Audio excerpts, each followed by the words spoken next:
সোণালী সূতাৰ দেশ অসম। অসমৰ মুগাই সমগ্ৰ বিশ্বতে নিজৰ সুকীয়া পৰিচয় বহন কৰিছে। লখিমপুৰ জিলাৰ ঢকুৱাখানা মহকুমা মুগা পালনৰ বাবে বিখ্যাত।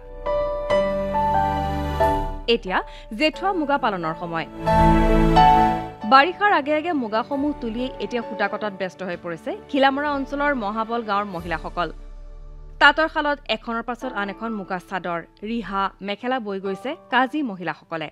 মহাবল গাঁৱৰ মহিলাসকলে একত্ৰিত হৈ মুগা পালন কৰি সূতা কাটি এক বহল বজাৰ গঢ়ি তুলিছে। মুগা ক্ষেত্ৰত এইবুলিয়ে ক'বলৈ যাম যে আজিকালি এতিয়া ধৰক ঘৰ এতিয়া যিকোনো অভাৱৰ কাৰণে মানুহবোৰ অসমৰ বাহিৰত গৈ পেলাই যিকোনো কামবোৰ কৰেগে, কিন্তু সেই বহুত উন্নতিৰ পথত আগবাঢ়িব পৰা কিছুমান পথ আছে। তাৰ ভিতৰতে মুগা খেতি কৰিও মানুহে উন্নতি কৰি স্বাৱলম্বী হ'ব পাৰে।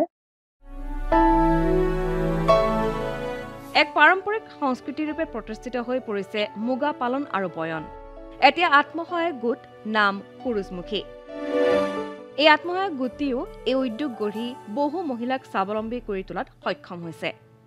চাহিদাৰ মাজত অলপ দিন মুগাৰ চাহিদাটো কমি গৈছিলে, কিন্তু এতিয়া আকৌ আহি গ'ল মানে আমি দূৰৰ পৰা অনা কাপোৰ আমাৰ ইয়াত বিক্ৰী নোহোৱা হৈছে। আমি নিজে কৰ্ম কৰি নিজে সূতা কপা কাটি বৈ বিক্ৰী আমিহে কৰিছোঁ। আমাৰ পৰাহে এতিয়া নিবলৈ আহে কাপোৰটো আমাৰ লখিমপুৰ যায়, জোনাই যায়, ধেমাজি যায়, এনেকৈ ডিব্ৰুগড়লৈকে আমাৰ বিক্ৰী হৈ গৈছে। এনেদৰেই মুগা পালনেৰে স্বাৱলম্বী হ'বলৈ সক্ষম হৈছে ঢকুৱাখানাৰ এইসকল মহিলা। এনেধৰণে নিজকে সংস্থাপিত কৰিব পাৰে এটা উদ্যোগ গঠন কৰি।